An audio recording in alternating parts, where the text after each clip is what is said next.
Alright, so this is take 2. The first time I did this, I wasn't as well organized, and I don't know. I feel like I was trying to force getting caught up on all the Somniel stuff, and it just turned out really messy. So here we are again, and we'll just sort of see if it happens naturally, or maybe we'll just have to do a bonus just focused on the Somniel. But anyway, we left off on chapter 16, which I should just say right now, the 2 chapters I did, and then the 2 paralogues I did were all really fun. Probably the weakest out of the group was Lynn's paralogue, but that was still pretty fun. But in that one, you were kind of split up in 3 different corners, and then I was trying to sort of unite everyone.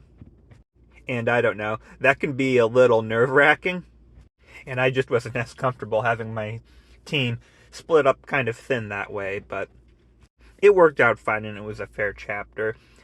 And that's, I guess, all I have to say about that. So we already covered Lynn's paralogue. Back to the main story chapter.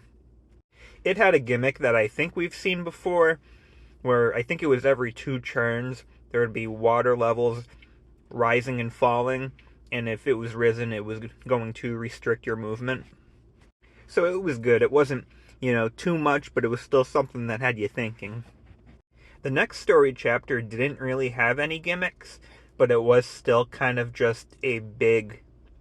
It's the one you see gameplay of now, but I guess you can say it was a map that had a lot built up. Like, pretty much every major player in the story, besides Sombron, is there. Every single emblem is in play. It's a big map, and it's actually a location you're returning to.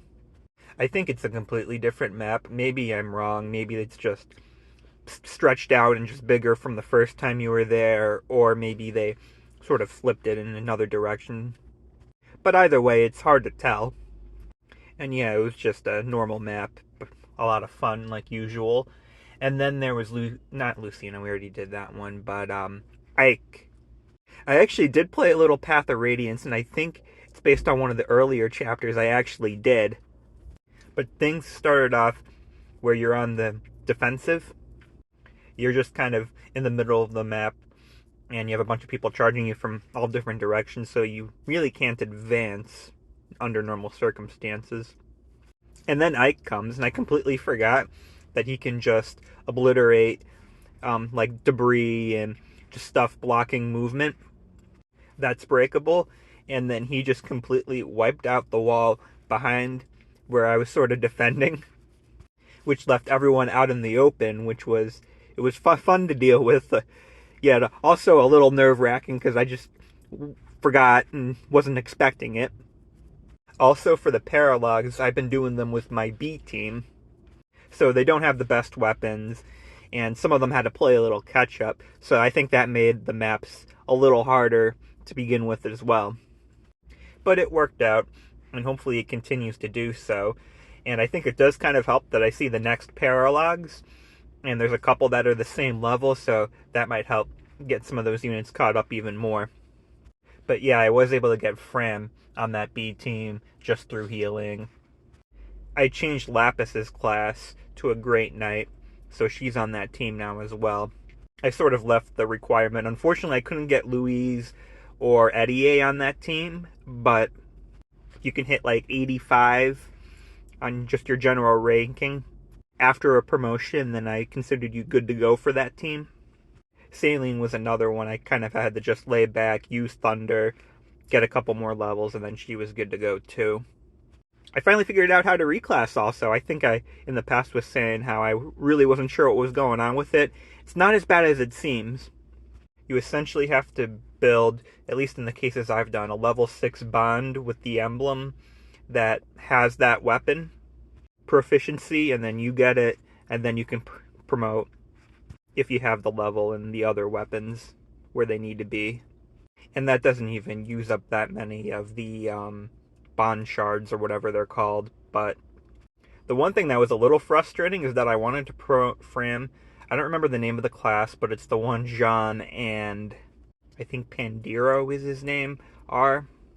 But you need proficiency with magic, which Fram doesn't have. And then, of course, Micaiah and Silica are the only ones you can build magic proficiency with, and I don't have them right now.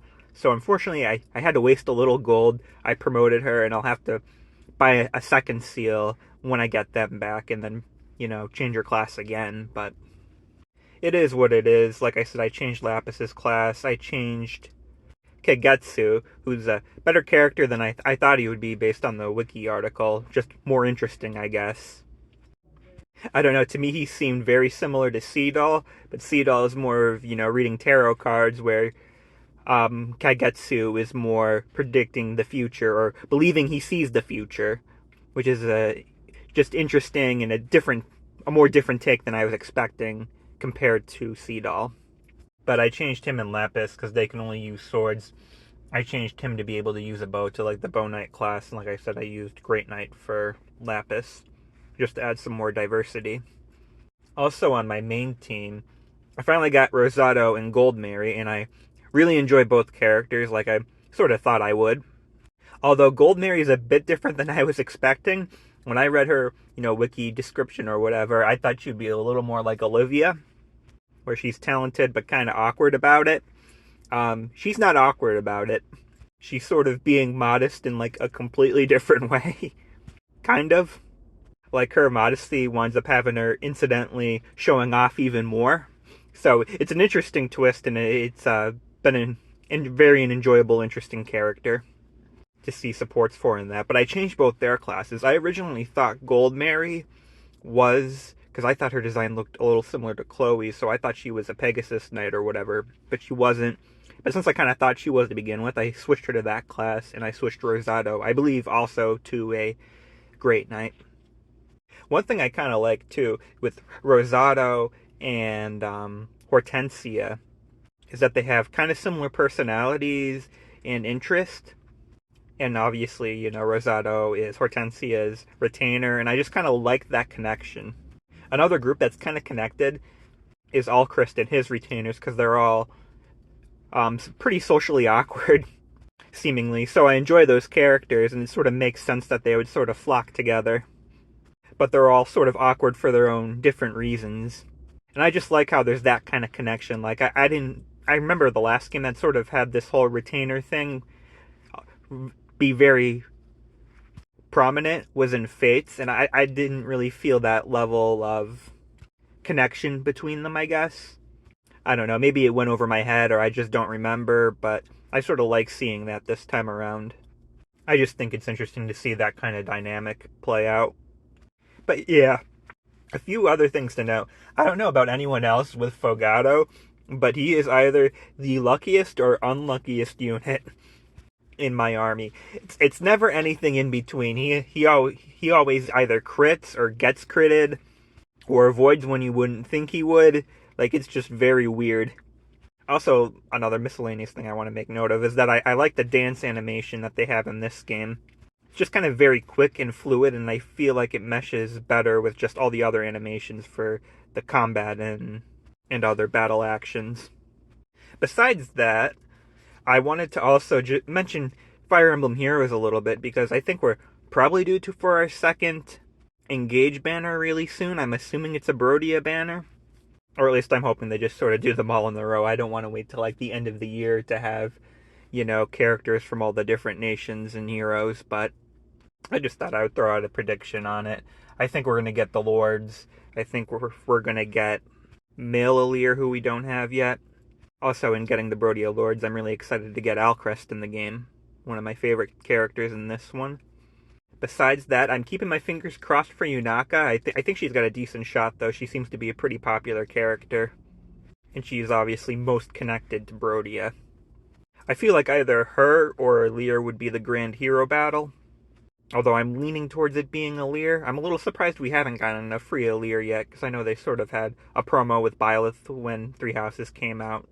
Wasn't one of the Shezes kind of easy to get, like a 4-star D mode at least or something? As for the final character, my guess is Citrine. That's just a guess. I figured that she has a bit of a connection to the royal family, at least more than some of the other characters, so I don't know, I guess it makes sense. But yeah, they also announced the DLC I actually saw a leak of all the emblems they were adding. I think I mentioned in my thing that I was a little surprised they unveiled them all at once, but yeah.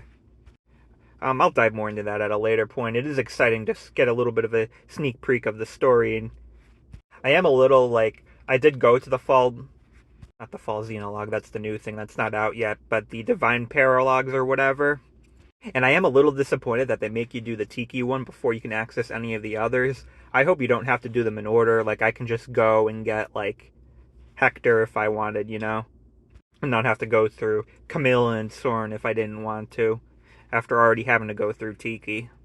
But like I said, I'm not really planning on doing that anytime soon. I'm just focusing on the base game. And yeah, I can focus more in depth on that stuff when we get there. And yeah, that I think about covers everything. I am going to try, like I said, you'll see the gameplay in the background, particularly from that. I think I already mentioned it, but it was chapter 17 when just a lot of the stuff that built up kind of comes forward. But I might try a little something different with editing. It's been a little harder to edit than I was expecting just because I want to have interesting gameplay, but Fire Emblem, you spend a lot of time just sort of thinking and sort of going back and forth. Is this going to work? Is this going to work? That's one of the reasons why I kind of like Rewind. I know it's a little controversial, but I kind of like trying different things, seeing if it works, and or if I even just make a little mistake and put someone in the wrong spot or equip a wrong weapon, then I can just sort of go back and, try different things or fix my mistake.